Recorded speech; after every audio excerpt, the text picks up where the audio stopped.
Sakderenge nglajengaken mirsani video sakjangkepipun, kula aturi kapurih nutul tombol subscribe supados boten ketinggalan video salajengipun. Kagem kemanfaatan video menika, monggo dipun like, komen, lan ugi share. Mugi panjenengan sedaya pinaringan seger waras, bejo donya bejo akhirat, rahayu rahayu rahayu sagung dumadi. Olah pikir, kita kembali ke pola pikir kita kembali ke kesadaran diri kita. Di saat kita menyadari diri, sebenarnya frekuensi kita itu menyambung kepada seluruh apa yang ada di alam semesta. Karena apapun yang ada di alam semesta itu ada dalam diri kita.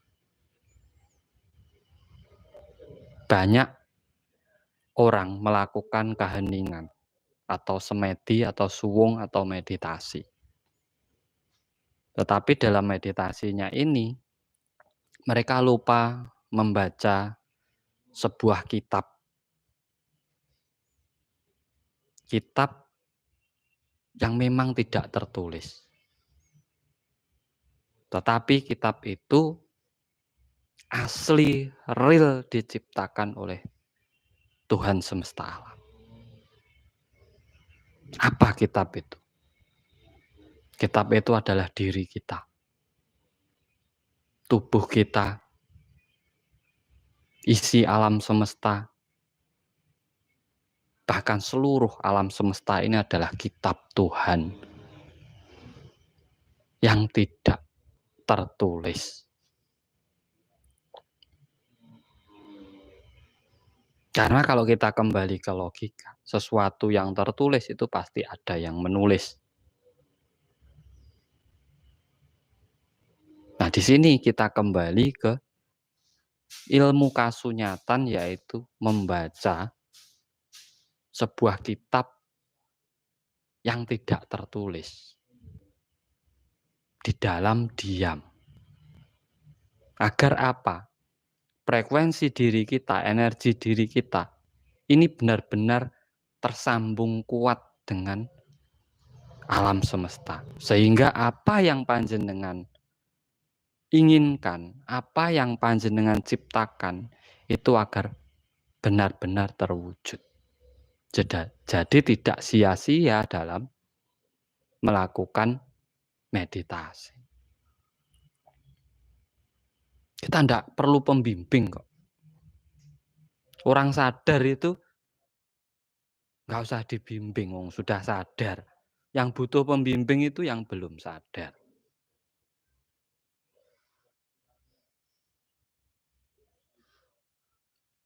Nah, pembimbing datang itu memang benar-benar mau membimbing atau memang ada kepentingannya. Jujur atau mengada-ngada. Banyak versinya. Nah, daripada kita ragu-ragu, ya mending kita membaca kitab Tuhan yang sebenarnya, yaitu diri kita sendiri dan juga alam semesta. Salam rahayu, salam cerdas buat semuanya yang sudah hadir, sehat, sukses, lancar rezekinya, makmur hidupnya, selalu diberi keberkahan, kebahagiaan oleh alam semesta. Dan dijauhkan dari mara bahaya, tetap eling lan waspodo, tetap selalu sadar dan waspada dalam hidup panjenengan semuanya. Nah, cara agar kita cepat terkoneksi frekuensi kita ini dengan alam semesta, di dalam diam kita, terserah diam panjenengan itu mau duduk, mau tidur, mau miring, mau berdiri, terserah. Yang penting jenengan diam, tenang, sambil ngopi juga bisa. Apabila sampean mendapat ketenangannya dari ngopi, ya sambil ngopi saja, tidak apa-apa. Tetapi jangan lupa berpikir. Yang membatasi frekuensi kita itu adalah rasa kita. Kemampuan kita itu sebenarnya dibatasi oleh rasa kita sendiri. Dibatasi oleh rasa kita sendiri. Contoh sajalah, di saat melihat orang kaya, sampai kita merendahkan diri kita. Ah, saya hanya orang yang miskin, tidak punya apa-apa. Saya hanya makhluk yang hina. Itu rasa panjenengan membatasi kemampuan kita sendiri. Kalau orang lain bisa, kenapa kita tidak? Sama-sama hidupnya, sama-sama makannya, sama-sama di atas tanahnya, sama-sama berpijaknya, alamnya juga sama, penciptanya juga sama. Kenapa tidak? Nah, itulah kesadaran. Kalau tidak sadar pasti merendahkan diri. Akhirnya apa? Di saat berhadapan dengan orang-orang yang merasa derajatnya lebih tinggi, dia akan menunduk. Dia akan menurut, dia hanya akan mengikuti saja. Karena apa? Merasa dirinya rendah. Nah, kalau manusia itu diciptakan sama unsurnya, penciptanya, sama. Nah, kenapa kita merendahkan diri? Di hadapan orang yang sampean anggap lebih pinter, lebih kaya, keturunannya lebih bagus.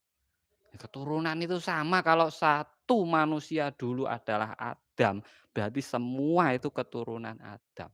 Tidak usah milah-milih, semua berarti keturunan. Jadi situ kesadaran diri itu harusnya muncul. Oh, ini keturunannya orang ini, wah dipuja-puja, dipuji, waduh, didewa-dewakan, dihargai, terus lupa menghargai dirinya sendiri. Ya susah hidup seperti itu. Nah, apabila panjenengan ingin meningkatkan frekuensi diri panjenengan dalam diam, dalam meditasi panjenengan, pertama yang harus sampean baca adalah diri panjenengan sendiri. Dari mana asal penciptaan kita? Oke, kita ambil garis besar saja. Kita diciptakan dari 4 unsur alam. Tanah, air, api, angin. Nah, dari situ cikal bakal kita. Sehingga menjadi seperti kita ini. Berarti kita juga harus melestarikan tanah, api, angin, dan air. Karena apa? Wujud terima kasih kita. Karena mereka lah kita ada. Terus yang memproses kita siapa? Dari 4 unsur ini menyatunya di mana? Ya, itu di orang tua kita, di kandungan ibu kita. Nah, berarti kita juga harus menghargai orang tua kita. Sejelek apapun, sehina apapun, serendah apapun orang tuamu itu wajib kita hargai. Karena apa? Kita di situ prosesnya. Kalau kita membahas tentang siapa makhluk yang pertama turun di dunia, tidak ada habisnya. Karena apa? Tidak ada yang tahu. Sebenarnya loh, kalau mau jujur itu tidak ada yang tahu. Tidak ada yang tahu. Mau diteliti kayak apapun, tidak ada yang tahu. Ya karena ini siklus kehidupan. Siklus kehidupan. Nah, frekuensi kita berarti kan sebenarnya nyambung dengan alam semesta. Karena apa? Unsurnya ada dalam diri kita. Nah, di saat diam kita mau menyadari ini, mau membaca ini, berarti kita sebenarnya sudah tersambung. Tinggal kita meningkatkan. Dengan apa? Ngeposke rasa. Nah, makanya ada pelajaran tuh olah rasa. Olah rasa itu pelajaran dasar. Dasar orang belajar itu yang pertama harus ditekan itu adalah rasa. Karena apa? Orang yang tidak bisa menekan dan menempatkan rasanya, dia akan mudah terombang-ambing. Yang menggoda kita itu ya rasa kita kok. Sehingga apa? Di saat rasa kita terlalu besar, kita lupa berpikir. Kita lupa berpikir. Lah padahal yang membedakan manusia dengan makhluk yang lainnya adalah akal pikir, bukan rasa. Kalau rasa hewan punya. Nah, itu yang harus kita pahami, harus kita sadari di dalam kita diam. Ini namanya membaca diri dan alam. Jangan diam saja terus ngelamun, membayangkan uang datang, kaya raya, rezeki lancar, membayangkan saja nggak mau mikir. Tapi juga harus dipikir di situ. Itu namanya membaca. Membaca itu pakai pikiran bukan pakai rasa. Belajar pun juga pakai pikiran. Jangan belajar pakai rasa. Kalau belajarnya pakai rasa nanti debat. Merasa paling benar karena orang cari ilmu pakai rasa. Ya debat. Karena apa? Merasa keyakinannya paling bagus. Merasa ilmunya paling sempurna. Merasa ilmunya paling tinggi. Karena yang dipakai rasa. Tidak mau berpikir. Lah wadahnya ilmu itu bukan rasa tetapi pikiran. Wadah ilmu itu pikiran, bukan rasa. Selama sampean mau berpikir, semua ilmu bisa kamu tampung. Lah kamu melemahkan diri kita sendiri kok. Mau belajar harus ada pembimbingnya, harus ada ininya. Akhirnya sampean nggak mau berpikir sendiri. Sama-sama punya pikirannya, sama-sama punya pikiran. Nah disitulah. Akhirnya di saat frekuensi kita menyambung ke seluruh alam semesta dan kuat, di situ muncullah sikap menghargai antara sesama. Sampan akan lebih menghargai orang lain, sampan akan lebih menghargai makhluk lain, entah itu hewan, tumbuhan, dan lain sebagainya yang ada di alam semesta ini sampean pasti akan menghargai. Karena apa? Sama-sama makhluk ciptaan Tuhan. Sama, kalau sesama manusia sama-sama sebangsa, bangsa manusia. Jangan seperti bangsa kera. Kalau bangsa kera nggak pakai mikir, pakai rasa, makanya nggak mempunyai pedoman. Cak senenge dhewe wong ngalas kok, ngalas kok. Hewan kok sampean salahkan. Hewan itu nggak ada salahnya. Memang nggak bisa mikir kok disuruh. Nah, di situ. Makanya dalam diam bacalah kitab yang sejati, yang sebenarnya. Itu adalah dirimu dan alam semesta ini. Itu buatan Tuhan real. Nggak perlu ditulis, tapi bisa dibaca. Contoh kita berhadapan dengan orang lain, sampean bisa membaca orang, oh Kang Tro itu orangnya gini-gini, sampean baca sudah. Padahal nggak ada tulisannya. Sampean bisa menilai tanpa mempelajari. Jadi situ kita belajar. Kita mengkaji dalam diam, dalam merenung itu loh. Diam itu kan merenung. Meditasi itu kan renungan, bukan lamunan. Merenung. Nah, merenung itu berarti berpikir orang merasa. Berpikir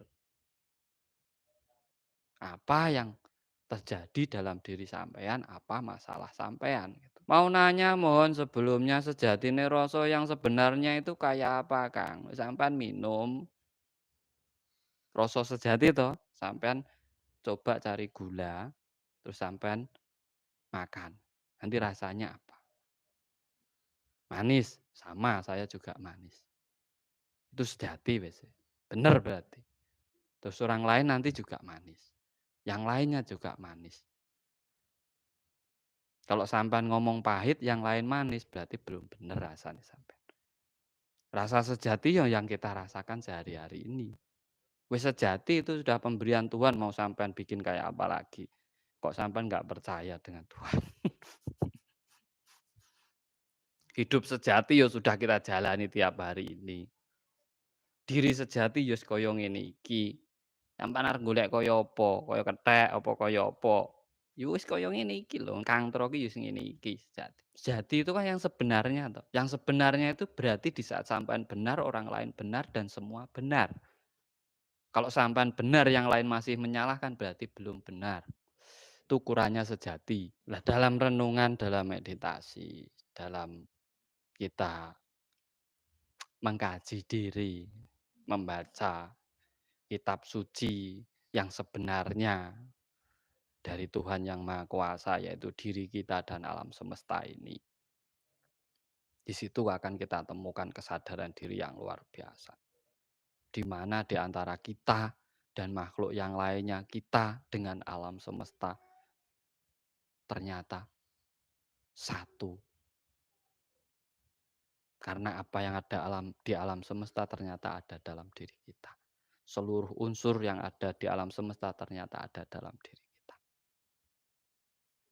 Nah, kita diberi kelebihan akal pikir untuk menata kehidupan, untuk melestarikan alam, untuk menjaga alam. Itu harus kita sadari. Di saat kita bisa bersatu dengan alam, bisa menghargai yang lainnya, bisa saling melengkapi, bisa saling membutuhkan, bisa saling menutupi, bisa saling menghidupi. Disitulah yang dinamakan manunggal. Makanya dinamakan Gusti Manggon Tanpa Papan. Tuhan itu berada tidak butuh tempat, di mana saja ada. Karena konsep Tuhan itu mencipta, menghidupi. Kalau kita mau berpikir, sampan pasti tahu yang mencipta dan menghidupi. Karena sampan hidup saat ini. Berarti ada yang menghidupi. Nggak perlu dicari. Masa dicari tiap hari hidup, masih nyari yang hidupi. Berarti kita wajibnya adalah pandai-pandailah berterima kasih kepada segala sesuatu yang menghidupi kita. Hargailah yang menciptakan kita. Sudah selesai. Di saat kita mau membedakan, kita mau membatasi, kita mau merasa paling baik, merasa paling tinggi, itu hanyalah rasa kita. Itulah yang sebenarnya membatasi sehingga kita ada sekatan-sekatan dan tembok-tembok. Sehingga frekuensi kita itu tidak luas. Hanya sebatas ruang lingkup kita. Tetapi di saat kita melepas dan kita menghargai semuanya, kita menyadari diri kita dan alam semesta, di situ frekuensi sampean akan kuat menyambung ke alam semesta. Sehingga kehidupan sampean dimanapun juga akan enak. Susah, enak itu susah. Karena enak itu pasti bahagia, pasti makmur, pasti cukup, tidak sakit. Oh enak kok. Pasti tidak kekurangan, oh enak. Hidup enak, mati penak. Doa yang simpel tapi menyeluruh. Hidup enak, mati penak. Jangan hidup soro, mati loro. Susah. Makanya dalam diam, monggo kita saling merenung, kembali kesadaran diri kita gunakan pola pikir kita yang benar. Jangan hanya mengikuti amarah, alwamah, supiah kita, tapi kita harus bisa kembali ke mutmainah ini di sini loh. Cakra asna ini adalah mutmainah kita. Kalau kita gunakan ini, kita akan selalu dalam kebaikan. Karena apa? Sebelum melakukan segala sesuatu pasti kita pikirkan, kita cermati, kita pahami, kita dalami, baru memutuskan. Tapi kalau pakai ini, orang saja kalau pakai ini milih-milih yang disenangi dirangkul, yang tidak disenangi dijauhi, karena makainya masih ini. Makanan yang tidak disenangi ya dijauhi, nanti kalau yang disenangi ya dicari. mana masih pakai ini. Kan membatasi diri kita, membatasi frekuensi kita dengan semesta. Diam, tenang, membaca. Itulah meditasi. Posisinya terserah. Sampean mau sambil ngopi, nonton TV, mau.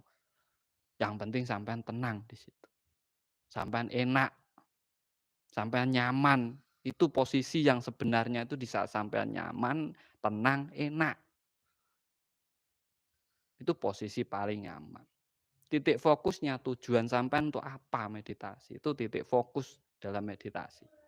Tujuanmu apa? Sampean melakukan sesuatu pasti ada tujuannya, ndak mungkin ndak ada tujuannya. Kita kerja aja ada tujuannya, kita ibadah ada tujuannya, kita makan ada tujuannya, berarti sampean meditasi pasti ada tujuannya, itu titik fokusnya. Sehingga meditasi sampean benar-benar mencapai tujuan yang sampean inginkan. Nah, di situ namanya keberhasilan dalam meditasi. Nah, ini semoga bermanfaat buat panjenengan semuanya. Saya tidak bisa lama karena ada pembelajaran online saya. Ini semoga menambah pengetahuan.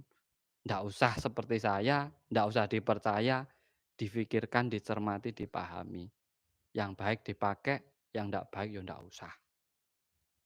Semuanya yang hadir sehat, lancar, makmur hidupnya, selalu diberi keberkahan oleh alam semesta, dijauhkan dari mara bahaya, yang sakit cepat sembuh, yang keluarganya lagi bermasalah damai kembali, yang lagi banyak masalah diberi pencerahan, yang banyak hutang dikasih jalan biar cepat bisa membayar hutang, yang belum dapat jodoh cepat dapat jodoh,